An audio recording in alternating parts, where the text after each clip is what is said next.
Hello there, my name is Triple S, and in this video I'm going to point-by-point review Season 2, Episode 7 of the Fallout TV show. Let's begin. Point number 1. Yeah, Steph wasn't kidding when she said to Betty in Season 2, Episode 4 she doesn't know how bad things can get. Seeing her here trying to flee annexed Canada and witnessing a chop suey bombing, losing her mother, and having to murder people just to get into America. So now we know she always had this capacity for violence even before losing her husband Bert in Season 1, Episode 1 during Moldaver's attack on Vault 33. She seemed pretty happy before that despite her mother's dying words being, "Don't think of them as human beings, think of them as Americans." I guess after being thawed out of Vault 31 she tried to live a normal life now she was safe and sound in a vault. But then losing her husband to an invading force just like she lost her mother brought back the murderous "don't see Americans as people" Steph. Explaining now why she is acting so violent because she's surrounded by Americans, even calling her baby it rather than naming it because it's half American. Though I think there might be some part of post-war Steph still inside of her since she's trying to marry Chet. It's conflicting now with her deep hatred for everyone that's American. Also, her using a knife to carry out her murders calls back to slicing an orange with a knife and intimidating Chet with it in Season 2, Episode 1, which is a nice touch. Point number 2. I like this little father-daughter moment between Hank and Lucy of him teaching her how to drive. Even including the "you should only use one foot for both pedals" rule, which reminds me of Season 2, Episode 4 of Breaking Bad. Has me wondering who's the worst father between Hank and Walter White. Point number 3. Thaddeus mentioning how difficult he found it to pick up a cup of coffee whilst wearing power armor feels like a callback to when we saw Hank wearing power armor pick up a coffee cup pretty easily in Season 2, Episode 1. Like, the show is trying to highlight this as being important, that somehow Hank was able to operate power armor almost as if he'd done it before. But when? Point number 4. Cooper, why are you having such a reaction to seeing Maximus holding the cold fusion diode? Don't you remember you and Lucy leaving him right next to it at the end of Season 1? Don't you remember what the machine it goes inside of looks like? House showed you his similar looking version in Season 2, Episode 5, which was in the future for us but was in the past for you. This to me feels like a case of the idea of Cooper being involved with the diode pre-war hadn't been thought of until after the end of Season 1. But I definitely do not feel it's a case of a plot hole for Cooper to not take it if he did notice it was there. Pre-war Cooper didn't want it to go to anyone he didn't trust because he believed they'd use it to end the world. Well, the world's already ended, so there's no point in keeping it out of everyone's hands now, really. Plus, Cooper had no idea at the end of Season 1 that Hank was going to be heading to Vegas. And it's only with him now knowing Maximus has the diode here that he comes up with a plan to power up AI House to help him get his family and Lucy back from Hank. How House is going to be any help though, I have no idea. Since if where Hank is carrying out his experiments is connected to Vault 21, which is under Vegas, then why didn't House go in there to claim all of the tech within? And if it isn't connected to Vault 21, then how can there be a management vault under Vegas that House doesn't know about? And if it isn't under Vegas but there's an underground train line that connects Vegas to where the vault is, then where is the vault? Wherever the vault is it one of the vaults given to House by Vault Tech as part of their arrangement? And that's why his mind control tech is in it despite him presumably never selling it to Vault Tech. I'll go more into who the management vault might belong to towards the end of the video when I get to that big reveal. But suffice it to say, there are a lot of questions and mystery pertaining to all of this. Point number 5. We finally get an answer as to why we've never seen pre-war Steph at Vault Tech HQ, and it's because she doesn't even work there yet. And it appears she actually gets a job there via Hank. I like to think it was all done innocently, that she didn't threaten or seduce him, she just befriended him and he put in a good word for her. Because if they were hooking up pre-war, how awkward must it have been to be thawed out to discover your old flame is now much older than you, and has a son and daughter who are old enough to be your siblings. Point number 6. Cooper meeting with Congresswoman Welch here is, I think, another case of a flashback within a flashback. When Cooper walked out on Barb last episode and sees Hank at the bar, he's wearing a brown suit. But when we see him and Hank arrive back at Cooper's room, he's wearing different clothes, including a black leather jacket. And what is he wearing when he meets with Welch? The exact same clothes and black leather jacket as when he drugged Hank. Also, another point to this being a flashback within a flashback is Cooper saying to Welch that he knows how the diode is being transported. Why would he say that if Barb has already taken it out of Hank's neck? It isn't being transported anymore, it's in his possession. So I believe Cooper actually made sure he was able to hand off the diode to Welch before attempting to get it from Hank. Point number 7. So I was right in my review of the last episode that Cooper didn't believe House when he said none of the companies who were at the meeting will be the ones to drop the bombs. The question now, though, is why hasn't Barb told Cooper Vault-Tec isn't trading cold fusion for world-ending bombs, but for something else? I'll come back to give my thoughts on this question later on in the video. Point number 8. Okay, I'm a big boy. I can admit when I'm wrong. I committed the cardinal sin of taking what a character says as gospel, and said in my review of Season 2, Episode 3 that Thaddeus saying he was a ghoul seems to confirm that he is in fact a ghoul, and what the chicken fudger gave him in Season 1, Episode 7 wasn't some form of FEV that's turning him into a super mutant. Well, with his shoulder mouth he shows Cooper here, plus his arm falling off later, I think we can safely assume what the chicken fudger gave Thaddeus must be somehow related to FEV, and it is now mutating him, maybe not into a super mutant, but definitely mutating him in some fashion. Though I will say I don't subscribe to the theory that Thaddeus is turning into a centaur. From what we know of centaurs, they're the result of humans and various animals being thrown into a vat of green goo, which then mutate and fuse together. And last time I checked, Thaddeus wasn't chucked into a vat of green goo with a load of animals. He seems to be mutating similar to the characters the Master from Fallout 1 and Harold from Fallout 1, Fallout 2, Fallout 3, and the non-canonical Fallout Brotherhood of Steel. Both were exposed to FEV at the Mariposa military base, but neither became super mutants. Instead, they experienced their own unique mutations. In fact, Harold's mutation initially had him resembling a ghoul until the tree Bob started growing out of his head, resulting in how he appears in Fallout 3. And in the non-canonical Fallout Brotherhood of Steel, Harold's body parts have a habit of falling off, and the main player character, the Initiate, has to look around the ghoul city of Lost to find his toe, his eye, and his arm so he can reattach them. So again, I concede I shouldn't have taken Thaddeus at his word and that I should remain skeptical about everything everyone says. Point number 9. I have seen so many people across various Fallout subreddits somehow come to the conclusion that Cooper is referring to the main player character, the Courier from New Vegas the game, when he says to Maximus, they're going to have to give the diode to a really bad person, the only man Cooper's seen come out on top in Vegas, and they've got to rig the game just like he did. Now, I don't think people include when Cooper says Maximus has to give the diode to a really bad person as part of him referring to the Courier. They either assume he's referring to himself or to House, which I think can go either way. The rest though of him seeing only one man come out on top in Vegas and rigging the game, so many people think this is him referring to the Courier, and their belief is also strengthened when he reveals the NCR power armor. And I just cannot understand how or why people are assuming this. My best guess is that no matter which ending you get in New Vegas, the Courier comes out of it as being on top with the winning faction. Coupled with the Courier being part of a conversation at the start of New Vegas the game that includes the words rigged and game. And finished off with people believing the NCR Ranger in the cover art for the game is the Courier. So to them, it makes sense the Courier would have NCR Ranger looking power armor made for them to match their regular outfits. And to all of that, I'd just like to say no. I mean, I'm impressed by your display of mental gymnastics, but no. To me, it is painfully obvious that Cooper is referring to House. House, who always wins. How? By rigging the game in his favour so that he always comes out on top. Cooper pretty much says as much, that he believes House always comes out on top to Victor in Season 2, Episode 3. Plus, the belief that the phrase rigging the game must be related to the Courier because Benny said it to him at the start of New Vegas the game. Why then does it automatically refer to the Courier?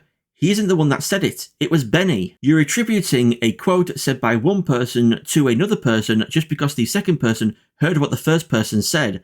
That's not how that works. And connecting the NCR power armor to the Courier because people believe the NCR Ranger in the cover art for the game is meant to be them, I mean, come on. I guess the person in the T-51 power armor in the cover art for Fallout 1 is the Vault Dweller then. In the advanced power armor in the cover art for Fallout 2 is the Chosen One. In the T-45 power armor in the cover art for Fallout 3 is the Lone Wanderer. In the T-60 power armor in the cover art for Fallout 4 is the Sole Survivor. And in the T-51 power armor in the cover art for Fallout 76 is all of the 76ers. There is NCR power armor because it's what Cooper says later as the trio are walking through Freeside. It's brand recognition. It was made to differentiate themselves from the other factions that use power armor out in the wasteland, like the Brotherhood. It's just old NCR power armor stored in an NCR cache, which Cooper knows about because, as Rodriguez says in Season 2, Episode 3, Cooper and the NCR go way back. I trust I proved my point, and I hope I don't end up looking like an idiot again when the next season comes out and it's revealed Cooper was referring to the courier the entire time. Point number 10. You always end up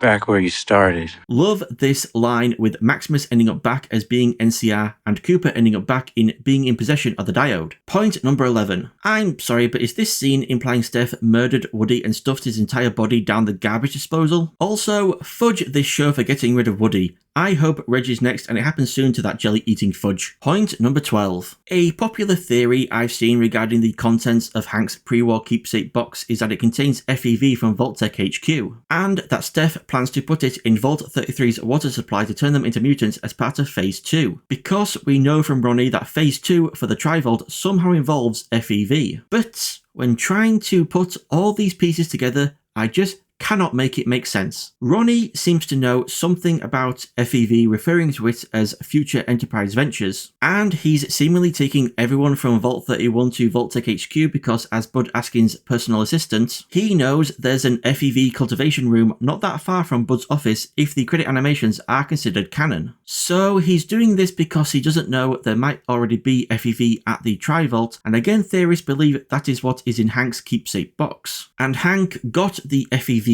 from the cultivation room at Vault-Tec HQ pre-war, and for some reason Steph knows about it from Hank either pre or post-war, who knows. And she either again for some reason has a key to the box from Hank, or is going to force it open, without though double checking the contents before taking the box from Betty, just in case Betty found the key to it in Hank's stuff in Vault 33. And Betty doesn't know what is in the box, that it could be FEV for Phase 2, despite previously being an overseer before Hank. So is Phase 2 something only Hank knew about and he confided in Steph at some point, so now she also knows? And why, if it is FEV for Phase 2, did Steph say to Betty in Season 2 Episode 4 that what's inside the box is personal and that the experiment is over? If FEV is indeed inside Hank's keepsake box, trying to make sense of it is like trying to find a strand of hay in a mountain of needles.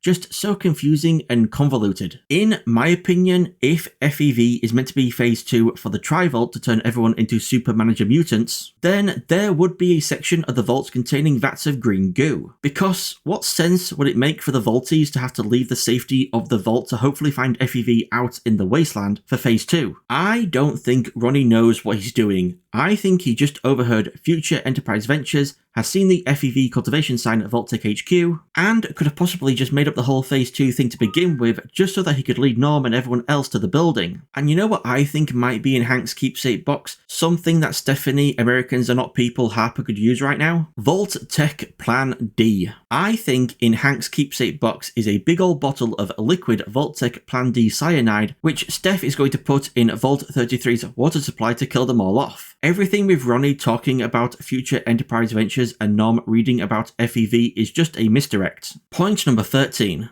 Steph, you forgot to close the vault door behind you. If you leave it open, Vault 33 might invade and steal all of your resources just like America did to Canada. Point number 14. I've seen people say it makes no sense people in Freeside would have this kind of reaction to seeing someone wearing NCR power armor, and I disagree. When Shady Sands was nuked, we know survivors were allowed into Vault 4, but I highly doubt it was every survivor. I believe the reason the population of Freeside is so much larger than it is in New Vegas, the game, is because a fair number of Shady Sands refugees chose to also head to New Vegas to try to start a new life. And that's why so many cheer seeing the NCR power armor, because of fond memories living under the NCR at Shady Sands. It could also just be that the armor has given them hope, and so it wouldn't make any sense to start shouting "fudge the NCR" when you're wanting the guy in the armor to retake the strip. Point number 15. In point number 9, I said when the trio are walking through Freeside,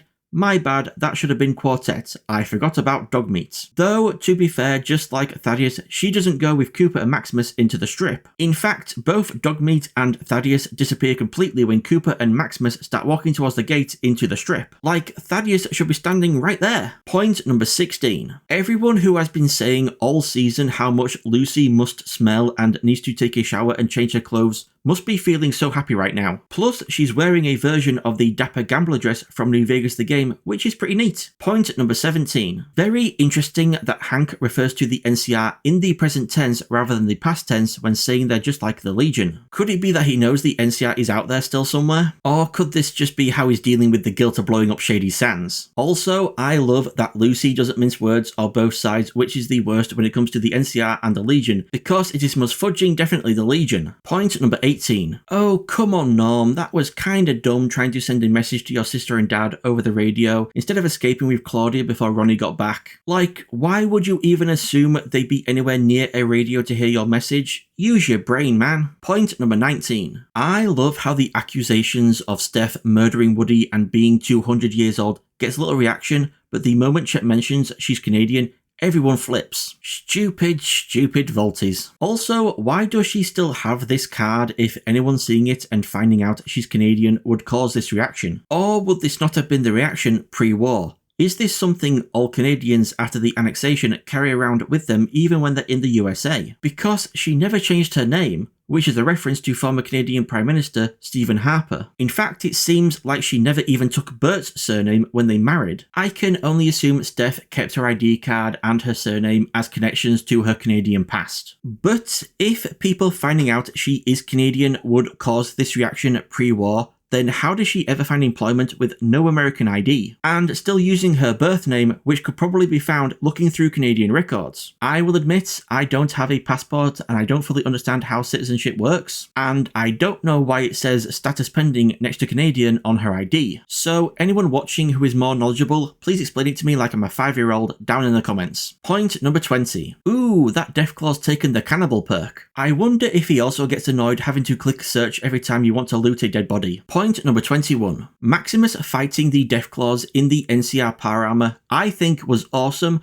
but I have seen some criticisms with it. First, the Deathclaw walking menacingly towards Cooper whilst being shot instead of rushing at him, I've seen people not like. If it bothers you, fine, I get it, but it didn't bother me at all. It's a subjective thing. Another criticism though I saw is why does Maximus go in using the Riddick knife-looking wrist blades instead of using guns on the Deathclaws first? Well, if we ignore that we see a Deathclaw tank multiple Gauss rifle shots, being able to use any weapon whilst wearing power armor in Fallout 4 and Fallout 76 is a requirement for gameplay purposes. But when you consider just how chunky the power armor fingers actually are, there's a reason we've only seen people wearing power armor use weapons like the T60 pistol and heavy assault rifle, which are big enough for their hands. And it could just be that in that NCR cache there weren't any weapons that could be used whilst wearing the power armor. Point number 22. This Securitron laying here has caused many people to believe this means the Yes Man ending is canon. Because when Yes Man uploads himself into House's mainframe, this is where he's standing when his body falls over. If you want to headcanon that,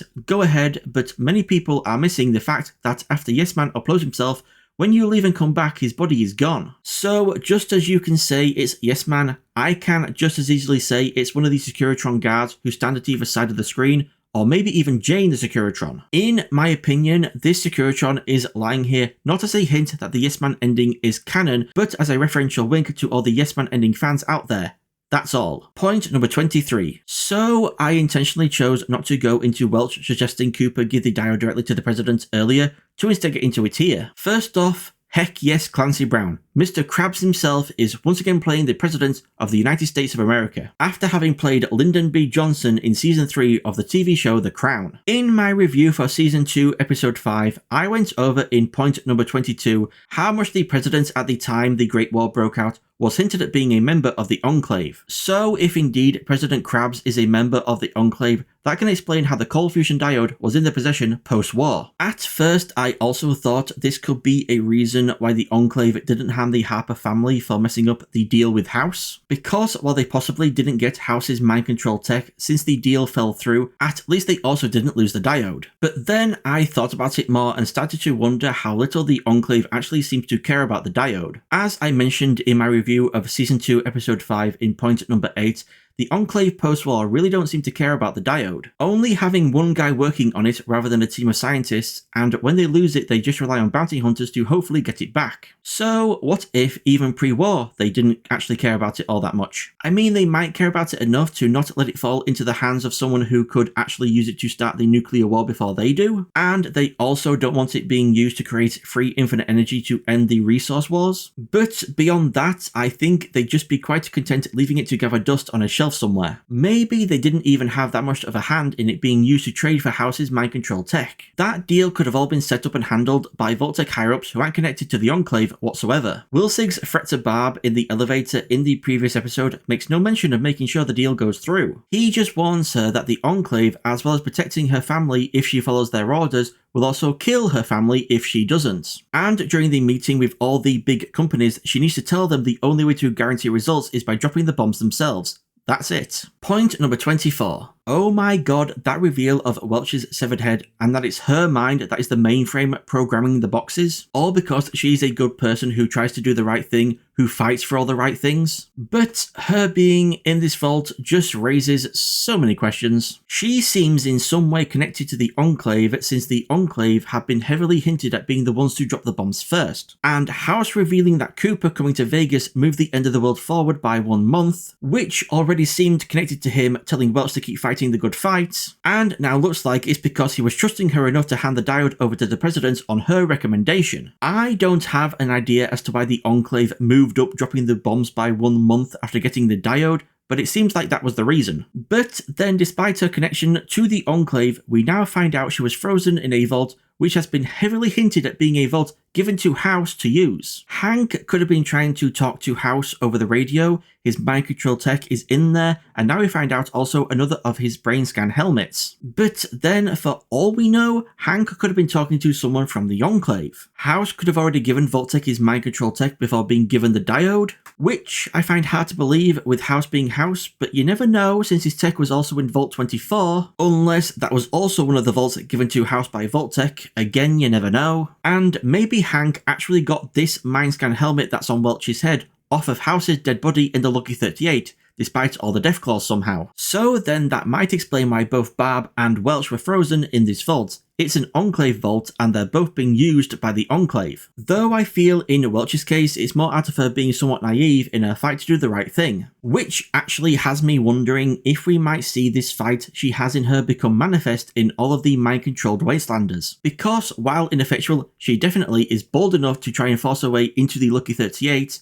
and even ended up arrested for something or other which required Cooper to bail her out of jail. Last thing on Welch, when you cut back and forth on her head, you can see she's subtly moving. So despite having been recently thawed out and then decapitated, she is still in some fashion alive. Which, I mean, she'd have to be if her mind was being used as a mainframe. Which makes me wonder how the boxes worked before being connected to the mainframe. How did House make Bill murder his friends? How did Hank make Gretchen's son say what he wanted him to say to Lucy? And how was the NCR trader made to repeat the same line over and over and bring the nuke into Shady Sands? If the boxes are only meant to induce amnesia, does it also make them somehow susceptible to suggestion as well? Point number 25. So AI House gets powered on and he seems to immediately recognize Cooper despite him being a ghoul. Could this mean Cooper has visited House previously post-war? Also, since he does seem to recognize Cooper and doesn't freak out over his appearance, then we can assume House's mind was still being scanned for his AI while he was in his pod post-war. So AI House would have all of Human House's knowledge up to when he died.